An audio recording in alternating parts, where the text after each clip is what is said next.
Hello everybody, I'm JackieKCooper and this is my entertainment rundown, today focusing on 3 movies that you might have missed as being released recently. These are not your major blockbusters or anything of that kind, but there are some that you might have an interest in. The first one I want to tell you about is called Zeroville, and it's rated R for profanity and violence, and it stars James Franco. Now, I used to really not like anything that James Franco did. I just didn't find him, appealing as an actor.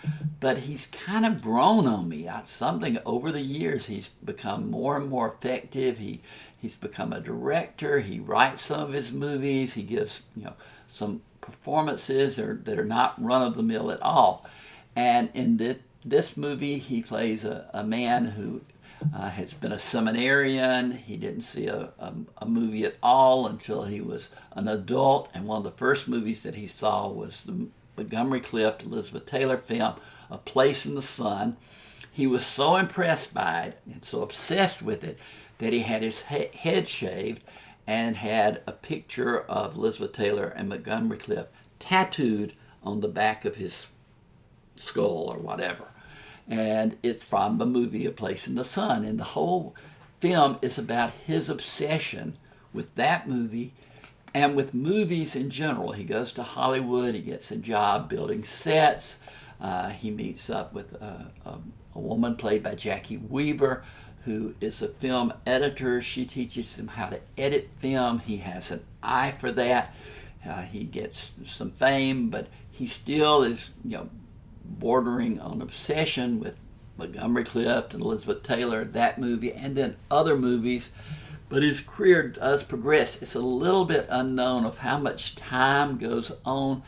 It was never definitive to me, but you get some indications that maybe 10, 12 years goes on between the start of the movie and the end of the movie.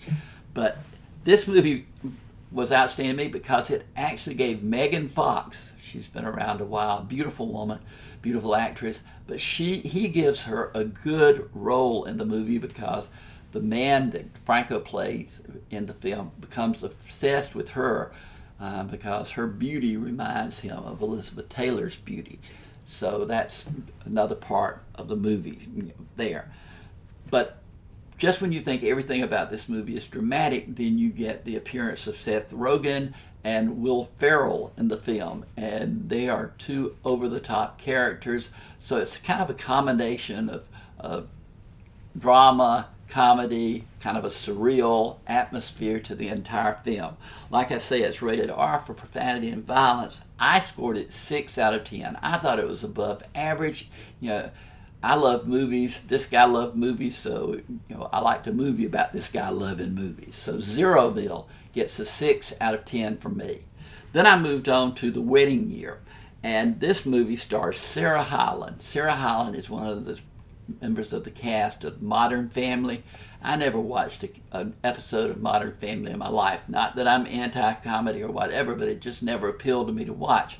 So I was not familiar with this young actress at all.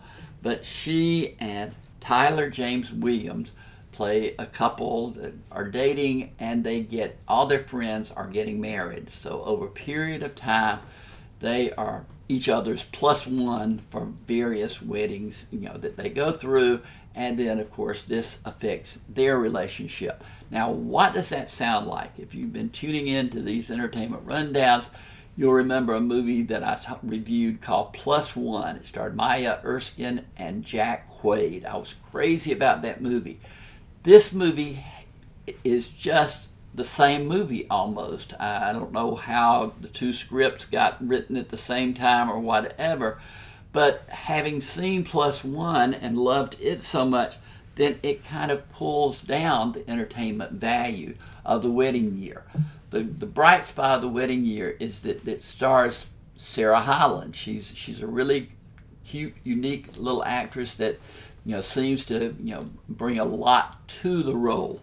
So if I hadn't seen +1 first, then I probably would have been much more enthusiastic about this.